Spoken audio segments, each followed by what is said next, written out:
It's very macam bau-bau Gen Z. Bau Gen Z? Gen Z bau macam mana? Mulai hari ini aku akan berjimat. Aku akan berjimat. Pam! Aku beli perfume. Keperluan kan? Perfume dah habis. So, I belilah. So, untuk korang yang tak tahu nak decide beli yang mana satu, let me explain. Dia kata yang Aqua Noir ni sesuai untuk perempuan, Obsidian sesuai untuk lelaki. Tapi bagi aku, sama je. Lelaki perempuan boleh pakai. Okay, untuk yang first kita ada Aqua Noir. Alright.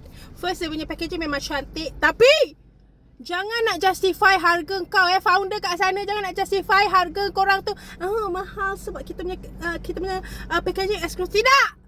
Aku tak pakai kotak kau ni pergi letak duit dalam ni kau macam jadi beg duit. Tak ada. Bau dia sangat ringan. Dia macam flowery sikit, macam very girl. This is very macam bau-bau Gen Z. Bau Gen Z? Gen Z bau macam, dia macam floral tapi ada citrusy sikit. Jadi dia macam umpama kau berlari di padang bunga yang penuh dengan bunga-bunga kemboja, bunga-bunga cantik, tapi kau bau orange. Macam tu. So far bila aku spray Aqua Noir ni, orang macam wanginya bau apa ni? Macam tu.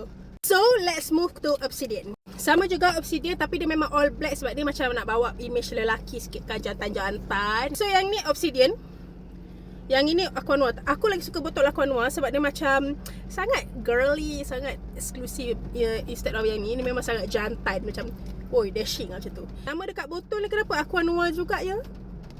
Aku selalu mixkan together. Aku suka pasal perfume dia ni sebab dia bukan yang pekat, bau dia macam menyucuk hidung tu. Kalau aku nak pergi outdoor, aku akan pakai Obsidian. Tapi kalau nak pergi macam mall, jalan-jalan, girly, Demure, aku akan pakai Aqua Noir. Biasanya aku campur je dulu. Bosan-bosan? Aku orang boleh buat gua sha macam ni. Aku sangat berpuas hati lah. Dengan dia punya bau, dengan dia punya lasting dan juga dia punya spray, semua aku suka. RM99, what's there? Kalau orang kata kau nak beli lagi tak, aku akan beli lagi. Macam tu. So itu saja.